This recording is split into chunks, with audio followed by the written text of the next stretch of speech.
Are you settling the estate of a loved one? Well, I've got 10 things you must be aware of, and stay till the end. Number 9 is extremely important, and we're getting started right now.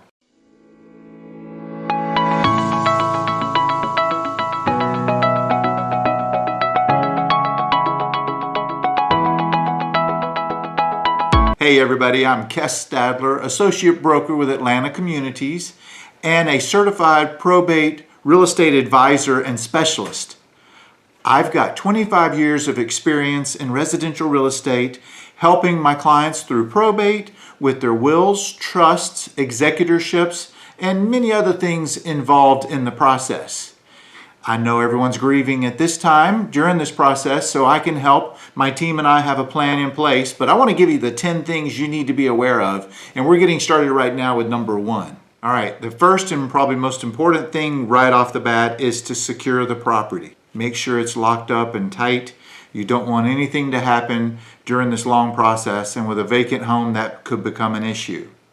Another thing to consider is if your loved one or your friend that has passed had pets, they need to be found a new home.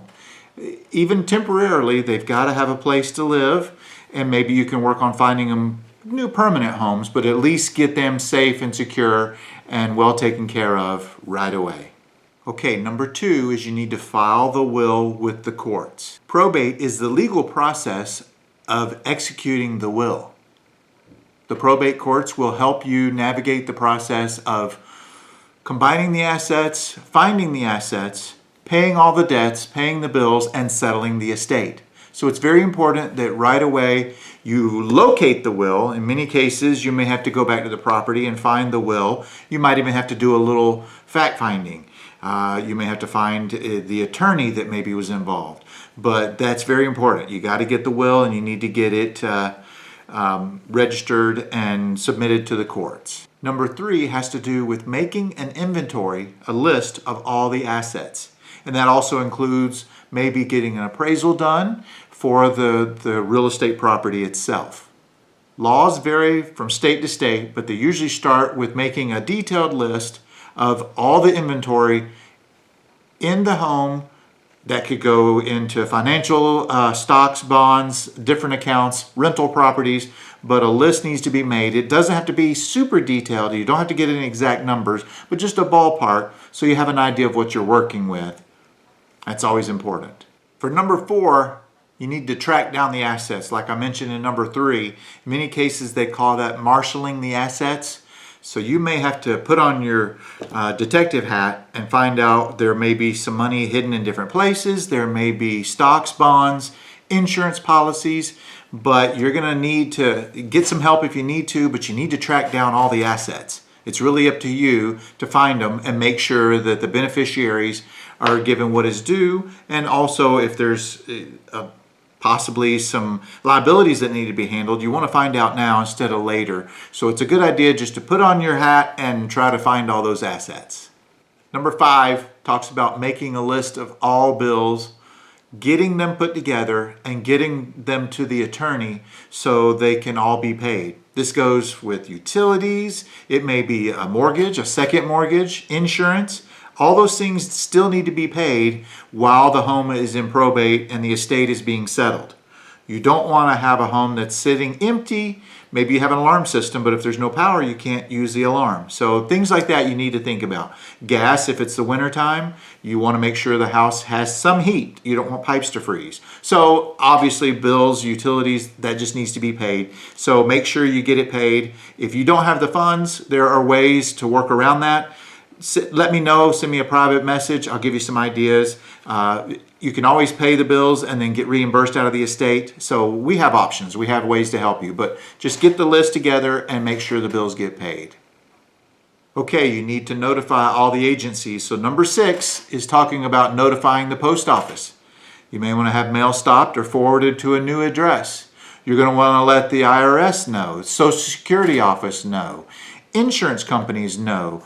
Notify everyone. You'll probably need to get some death certificates. There's a lot of things that go into this, and a probate and an attorney can help you. We're here to help you, but think about everything that needs to be done And number 6 just basically talks about all those agencies that need to be notified. If there are benefits from a 401k or benefits from an employer, all that needs to be taken into consideration. So make a list and really start going through the list. And as things pop up, keep a notepad. Write down what you think about at the time and think, oh, I need to get this done or that done. Write it down so you'll make sure you get it and or you get the attorney to handle it. Another thing a lot of people forget about is life insurance policies. So as you're making that list, make sure you write down the life insurance policy, the benefactors, the beneficiaries, all that good stuff.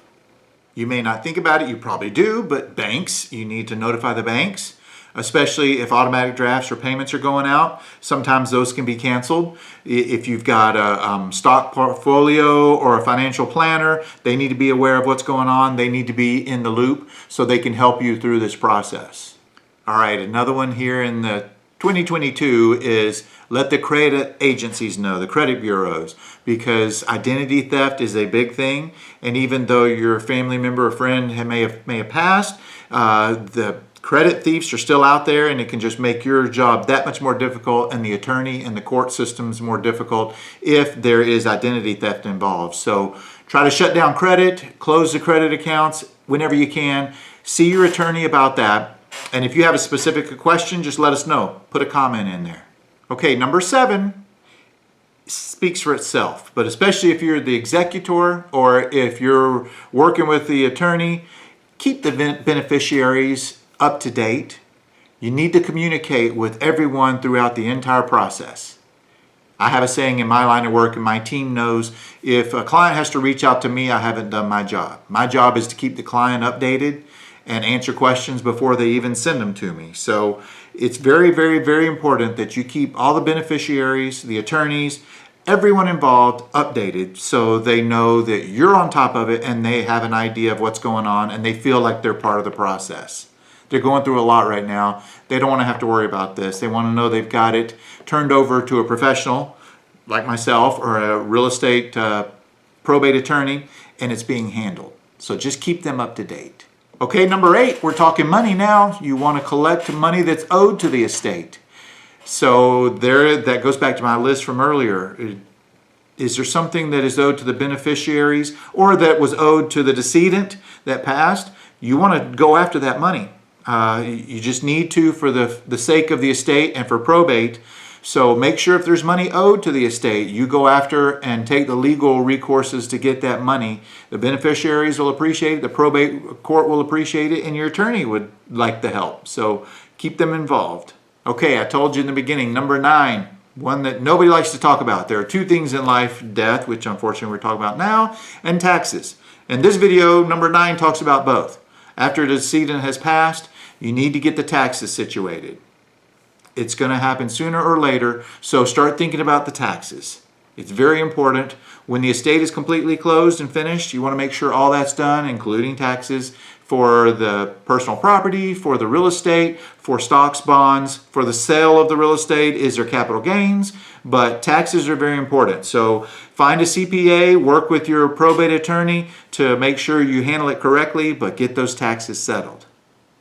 Okay, number 10, the one everybody likes to talk about is once everything's done, then you as the executor can distribute the assets. Obviously you work through the probate court and the attorney, but number 10 is towards the end, distribute assets and make sure they're distributed per the will, per the probate courts, and with the attorney's guidance. You don't want to do it on your own, obviously you can't. So number 10 is at the end you get to distribute whatever assets there may be. If there are liabilities, you got to handle that, but hopefully there's some assets left and you can get that done rather quickly.